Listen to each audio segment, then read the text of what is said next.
श्री राम सीता विवाह विवाह की वह शोभा देखने के लिए अंतरिक्ष से इंद्र शची के साथ आ पहुंचा। चंद्रशेखर अपनी उमा के साथ आ पहुंची। कमलासन भी वाणी देवी के साथ आ पहुंची। यज्ञोपवीत से शोभित वक्ष वाले अपार समुद्र के सदृश वेदज्ञों के संग से घिरे हुए वशिष्ठ परिपाटी के अनुसार उस समारोहपूर्ण विवाह को संपन्न कराने के लिए निर्दोष उपकरण आदि लेकर आनंद के साथ आ पहुंचे। उन्होंने तंडुल फैलाकर उस पर दर्वों को बिछाया। वेदोक्त विधान से अग्नि स्थापना के लिए उचित स्थानों को निर्मित किया। कोमल पुष्पों को उन स्थानों के चारों ओर बिखेरा। होमाग्नि प्रज्वलित की और अनादि वेद मंत्रों का यथाविधि उच्चारण किया। विवाह की वेदी पर आकर विजय वीर महानुभाव राम और प्रेम भरी उनकी संगनी हंसतुल्य गति वाली सीता विवाह इच्छित आसन पर आसीन हो गई। एक साथ आती वे दोनों क्रमशः ब्रह्मानंद और उसके उपाय भूत योग की समता करती थी। चक्रवर्ती के कुमार के सम्मुख स्थित होकर जनक ने कहा, पर तत्व विष्णु तथा लक्ष्मी देवी के सदृश तुम मेरी रूपवती पुत्री के संग चिरंजीवी रहो। और ये कहकर स्वच्छ शीतल जलधारा को राम के रक्त कमल सदृश विशाल हाथ में दिया। अर्थात जनक ने अपनी कन्या को राम के प्रति प्रदान किया।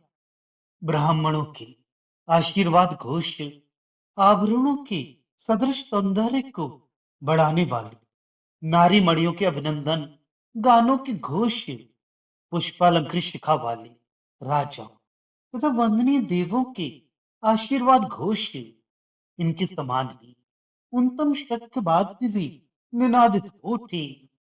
देवों के बरसाई कल्पक पुष्प, राजाओं के बरसाई सोने के पुष्प, अन्य लोगों के बरसाई उज्जवल मोती और स्वयं विकसित पुष्प, इनसे पृथ्वी नक्षत्रों से प्रकाशमान आकाश की तरह शोभित हो उठी।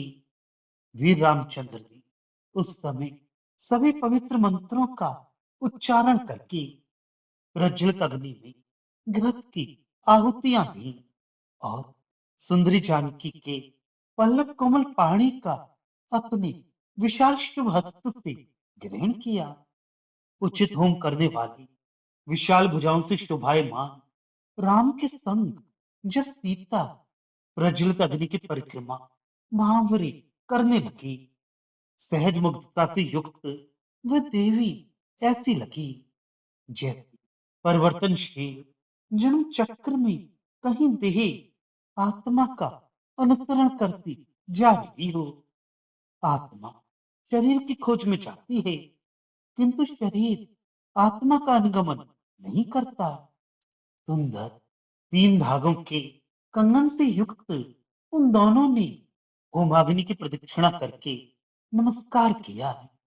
अन्य कर्तव्य कर्म संपन्न किए। कांतिपूर्ण स्थिल पर पद रखा। फिर सम्मुख स्थित अचंचल पातिव्रत्य वाली अरुंधति नक्षत्र को देखा। राम ने अन्य कर्तव्य पूरा करके आनंद भरे महातपस्वियों के चरणों से सिर लगाया। फिर चक्रवर्ती दशरथ के चरणों की वंदना की और स्वर्ण कंगन धारिणी सीता का कर अपने हाथ में लेकर अपने मनोहर भवन में जा पहुंची। भेड़िया गर्जन कर उठी, शंख बज उठे, चतुर्वेदी के घोष उठे, देवता आनंद घोष कर उठे, विविध शास्त्र तथा अभिनंदन गीत प्रतिध्वनित हुए। ब्राह्मण समुदाय भी गुंजार कर उठे और समुद्र भी गर्जन कर उठे। राम ने कैकेयी पुत्री के प्रकाशमान चरणों को अपनी जननी के प्रति प्रेम से भी अधिक प्रेम के साथ नमस्कार किया। अपनी माता के चरण युगल को सिर पर धारण किया और फिर निष्कलुष मन से सुमित्रा के चरणों को प्रणाम किया। हंसनी सीता ने भी उन तीनों देवियों के मनोहर स्वर्ण सदृश चरण कमलों को अपने सिर का भूषण बनाया। उन देवियों ने उमंग भरे मन से कहा, ये हमारे कुमार का भव्य आवरण बनी रहेगी और अविचल पातिव्रत्य पति अरुंधति भी इसे आदर्श के रूप में देखेगी। उन देवियों ने शंख वलयों से भूषित कोकिल स्वर वाली जानकी को अंक में भरकर कहा, रमणीय नयन वाली राम की पत्नी बनने योग्य इसके अतिरिक्त कोई दूसरी नारी कहाँ है। सीता को देख देख कर उनकी आंखें आनंद से भर गई और उनके मन उमंग से भर गए। उन्होंने अपनी पुत्र वधु को आशीर्वाद दिया और कहा कि स्त्री समुदाय के भूषण जैसी तुमको असीम स्वर्ग, असंख्य अपूर्व आवरण, दासियों के रूप में असंख्य सुंदरियां, विशाल भू प्रदेश और अमूल्य रेशमी वस्त्र आदि स्त्री समुदाय के भूषण प्राप्त हों। ये कहकर उन्होंने कई आभरण आदि उन्हें दिए।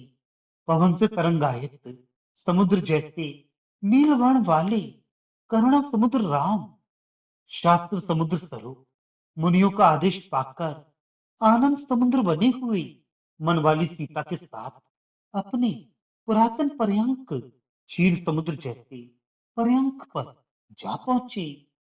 मीन मास फाल्गुन के उत्तर फाल्गुनी नक्षत्र युक्त दिन में सहस्त्र नाम वाले सिंह सदृश राम का विवाह संपन्न हुआ और उसके योग्य मंगलप्रद होमाग्नि को वशिष्ठ मुनि ने समृद्ध किया। अकलंक जयशाली जनक ने दशरथ आदि बंधुजनों से परामर्श करके निश्चय किया कि अपनी दूसरी पुत्री उर्मिला तथा अपने अनुज की दो पुत्रियां मांडवी और श्रुतकीर्ति, इन तीनों लक्ष्मी सदृश कन्याओं का विवाह राम के तीनों भाइयों के साथ कर दिया जाए।